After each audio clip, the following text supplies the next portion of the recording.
She walked into a high-end boutique expecting to shop not to be humiliated, but when the manager told her she wasn't a serious buyer, she gave him a reality check. He'll never forget the scent of polished leather and expensive perfume clung to the air inside Laval Couture, a place where wealth wasn't just displayed it. It was expected. Shimmering displays of handbags sat beneath glowing spotlights, and rows of designer coats hung in perfect formation, each price tag more outrageous than the last the kind of boutique where names carried more weight than money. 72-year-old Lorraine Hastings stepped inside, shaking off the crisp autumn air as the glass doors swung shut behind her. She adjusted her cream-colored cashmere coat, the one she'd owned for over a decade, but took meticulous care of, and removed her chocolate-brown leather gloves. Her pace was unhurried, her posture upright, and her sharp gaze took in the store's carefully curated luxury. It wasn't her first time shopping in a high-end boutique, but something about today felt different. A young sales associate near the register glanced up her polished red nails. Tapping against the counter, she looked Lorraine over once. Just once before quickly looking away, her mouth pulling into something close to a smirk. Lorraine ignored it. She wasn't here to impress anyone. She'd spent decades in lecture halls, molding the minds of future leaders. She'd sat on panels, debated the world's brightest scholars, and published books read by people she'd never met. She didn't need approval from a 20-something-year-old girl who probably didn't know the difference between real cashmere and a synthetic blend. Her eyes landed on a display case in the center of the boutique, where a deep emerald handbag sat encased in glass, the kind of piece that wasn't just an accessory. It was a statement. But before she could take a step toward it, movement caught her attention. A security guard, broad-shouldered and wearing an earpiece, shifted from his post near the entrance. He wasn't staring, not directly, but Lorraine had been alive long enough to recognize the signs, the subtle positioning, the slight turn of the head, the unnecessary awareness of her presence. She exhaled through her nose, letting the moment pass. Her fingers grazed a row of coats, feeling the textures, silk lining, hand-stitched seams, the kind of craftsmanship that was becoming rare. She picked one up, examining the tag, $3,200. She could buy 5 of them without blinking, but before she could even lower the hanger, a voice sliced through the air. "Ma'am," the sales associate called, her tone light, yet laced with something Lorraine had heard too many times before: doubt. Lorraine turned, raising an eyebrow. The girl approached it, tight-lipped smile on her face, the kind that was more for show than kindness. Her name tag read Vanessa in sleek cursive. "Just so you know," Vanessa continued, "those pieces are quite expensive." Lorraine let the words settle between them. Expensive. As if she hadn't read the tag, as if she wasn't standing in one of the most exclusive boutiques in Charleston, South Carolina, because she could afford to be there. She could feel the eyes of the other employees, their silent judgments hanging in the air like a thick perfume. The security guard still lingered, not moving, but not ignoring her either. Lorraine smiled small and measured. "Oh," she said, her voice smooth. "Is there a clearance rack I should be looking at instead?" A flicker of discomfort crossed Vanessa's face, but she recovered quickly. No. "Of course not," she said, laughing lightly, but the way her gaze flicked to the security guard for a brief second that told Lorraine everything she needed to know. But instead of leaving, instead of giving them the satisfaction, she adjusted her gloves, lifted her chin, and stepped deeper into the store. They thought they knew who she was. They had no idea, but that wasn't the worst of it. Lorraine moved through the boutique with the same composure she carried in boardrooms and classrooms.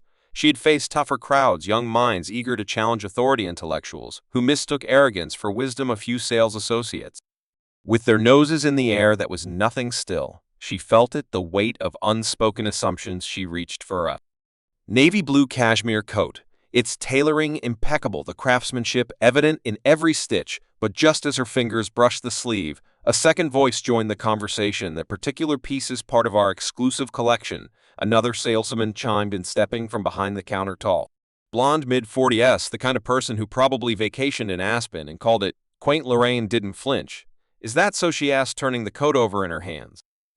Unimpressed, but playing along. The woman's name tag read Melissa. Unlike Vanessa, she didn't bother with the fake cheerfulness. Her expression hovered between polite dismissal and mild irritation, as if she were indulging someone who had wandered into the wrong place. "Yes," Melissa said, "it's hand-stitched. In Italy, custom-dyed fibers. We typically reserve these for our high-profile clients." The words weren't an outright rejection, but the meaning was clear. "You don't belong here." Lorraine traced a button between her fingers, letting a slow, amused smile curl at the corners of her lips. Well, I suppose that would make me one of your high-profile clients then, wouldn't it? The slight twitch of Melissa's eyebrow was almost satisfying, but before she could respond, Vanessa interjected her attempt at damage. Control clumsy at best. Oh no, that's not what we meant, she said quickly, glancing at Melissa before turning back to Lorraine. It's just that, well, we like to be sure our pieces go to the right homes that. Right homes. Lorraine's stomach tightened, but she didn't let it show. She had spent her entire life dismantling expectations, the youngest black woman to become a tenured professor in her department, the only one on countless executive boards, the mentor to students who, like her, had been told what they could and couldn't achieve, and yet here she was in a boutique she owned being told she was ain't the right kind of customer. She placed the coat back on the rack, her movements calm, measured. I see, she said. A pause. And does the store train you to say that, or is this a personal touch? Vanessa paled, Melissa stiffened, and for the first time the security guard shifted uncomfortably. Lorraine was no longer just another woman to brush off, but just as the tension thickened, another figure appeared, a man in a tailored suit, his steps crisp, his expression carefully neutral, the manager, Damien Caldwell.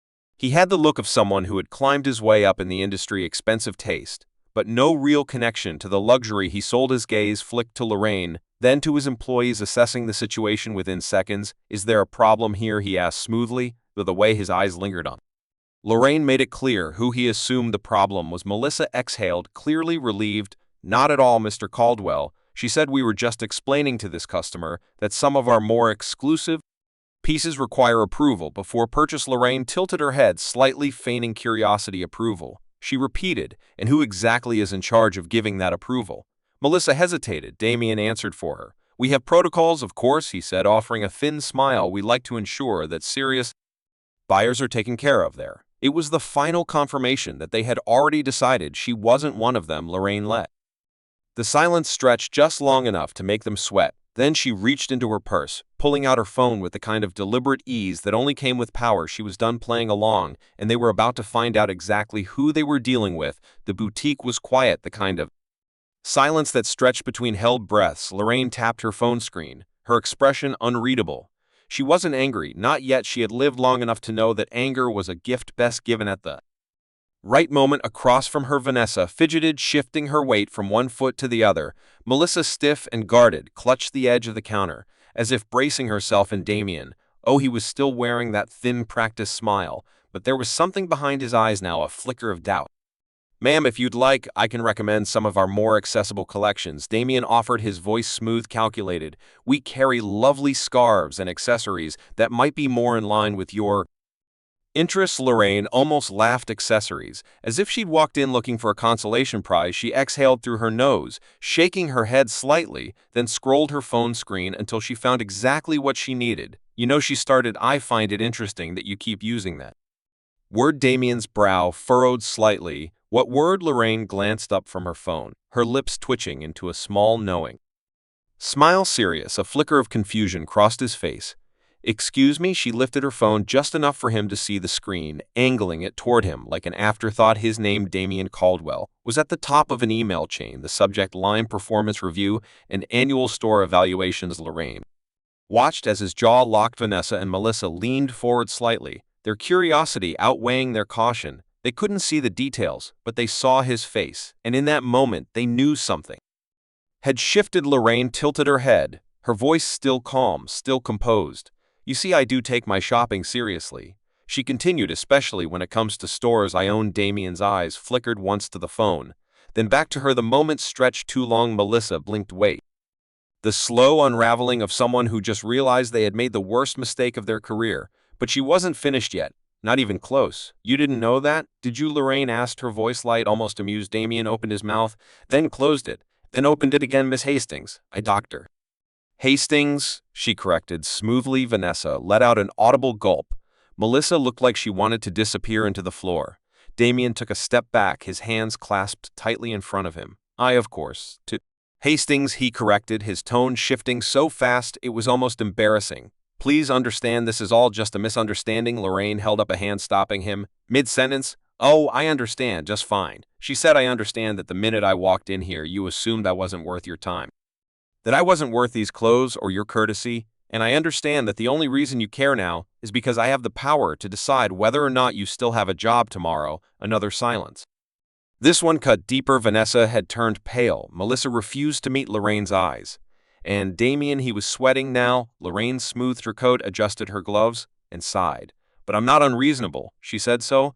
"I'll give you a choice," Damien stilled. "You can either explain to me why I should continue trusting you with my business." She let the weight out.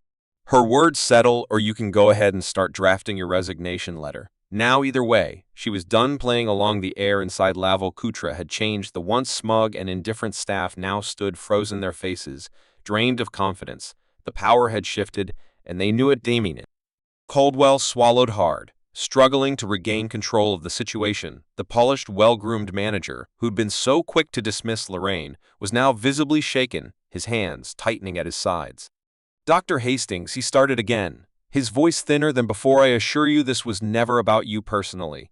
These policies are in place for all customers." Lorraine lifted an eyebrow, her expression unreadable. "All customers," she echoed, tilting her head slightly. "Tell me something, Damien. How many other customers have you personally approached today to explain these policies?" He hesitated too long. Vanessa and Melissa darted nervous glances at each other, neither daring to answer for him. Damien started, then stopped. He had nothing because they all knew the answer. Lorraine let the silence stretch just long enough to make them squirm. Then, with measured ease, she reached for the emerald handbag in the locked display case, the same one she had originally been eyeing. "Open it," she said, tapping her gloved finger against the glass. Damien blinked. "Excuse me," I said. "Open it." Lorraine's voice was calm, but there was no mistaking the authority behind it. Damien fumbled for his keys, his movements no longer crisp and assured. When he finally unlocked the case, he carefully lifted the handbag and held it out to her, his fingers trembling slightly. Lorraine took it without a word, turning it over in her hands. The Italian leather was buttery soft. The stitching was impeccable. She already knew she would never carry it. It wasn't even her style, but that wasn't the point. She traced the engraved logo with her fingertips, then slowly turned to Vanessa and Melissa. "Would either of you like to suggest a price I can afford?" she asked, her voice as smooth as the silk lining of the handbag. Vanessa visibly recoiled. Melissa shifted uncomfortably, her lips pressed so tightly together they were nearly white. "Dr. Hastings, please," Damien interjected, his voice desperate now. "We truly regret any misunderstanding." Lorraine let out a soft, knowing laugh. "A misunderstanding," she mused. "That's interesting." She carefully set the handbag down on the glass counter, her gloved fingers lingering on it for just a second longer than necessary. "Because from where I'm standing, Damien, it looks less like a misunderstanding and more like a very clear message." Another weighted pause. Then softly, dangerously softly, she asked, "Tell me, what exactly was it about me that made you so sure I wasn't a serious buyer?" Damien visibly paled. Melissa's nails dug into her own arms. Her jaw clenched. Vanessa looked like she might cry to Hastings. Damien stammered, his usual corporate poise crumbling, but Lorraine wasn't interested in excuses. She exhaled slowly, then reached into her purse, but not for her wallet. Instead, she pulled out a sleek leather-bound notebook. She flipped it open, revealing a printed company letterhead. Damien's breathing hitched. "He was going to do this next week," Lorraine said almost to herself, "but I suppose there's no harm in doing it now." She turned the notebook toward Damien, tapping her finger against the official-looking document. "You recognize this?" He nodded stiffly. "This is the quarterly performance report for Laval Couture," she continued, "and it just so happens that I was reviewing this store's numbers before I walked in." She turned a page. "Let's see declining sales in the last 2 quarters, customer complaints about staff attitude, and O'Hare's an interesting one, multiple reports of discriminatory behavior towards certain clientele." Vanessa let out a sharp breath. Melissa stared at the floor. "Damien, he looked like he wanted to throw up. This store is already on my watch list," Lorraine said, snapping the notebook shut. "And you just confirmed why." She took a step closer, her gaze never wavering from Damien. "So, tell me, Damien," she said, lowering her voice, "what exactly do you think happens next?" And just like that, the floor beneath him was gone. Damien opened his mouth, then closed it. The look like a man trying to stop an avalanche with his bare hands. The boutique, once filled with polite murmurs and curated ambience, had become a vacuum of tension. Every employee in sight was holding their breath, waiting for the inevitable fallout. Lorraine adjusted her glove. She wasn't in a hurry. "Dr. Hastings," Damien finally managed, his voice suddenly lighter, almost frantic, "I assure you, value every customer who walks through these doors. This was just an unfortunate misunderstanding, Nothing more. Lorraine tilted her head. A misunderstanding, she repeated, letting the words roll off her tongue like she was tasting them for the first time. Damian nodded quickly. Of course you have to understand. We, Lorraine interrupted, her gaze unwavering. Damian hesitated. Vanessa and Melissa stood stiff as mannequins, both visibly wishing they were anywhere else. Tell me, Damian, Lorraine continued, her voice almost gentle. If I hadn't said anything, if I had simply walked out of this store without revealing who I was, what do you think would have happened next? Damian's Adam's apple bobbed as he swallowed too fast. Too nervous. Lorraine let out a small, almost disappointed sigh. I'll tell you, she said, nothing would have happened. No one would have apologized, no one would have felt the need to clarify store policies, and certainly no one would have cared whether or not I could afford to be Harith. Truth hung in the air, undeniable and suffocating. Damian grasped for damage controlled. Dr. Hastings, I can assure you we don't discriminate here, he insisted. This store, our brand, has always been inclusive. Lorraine smiled.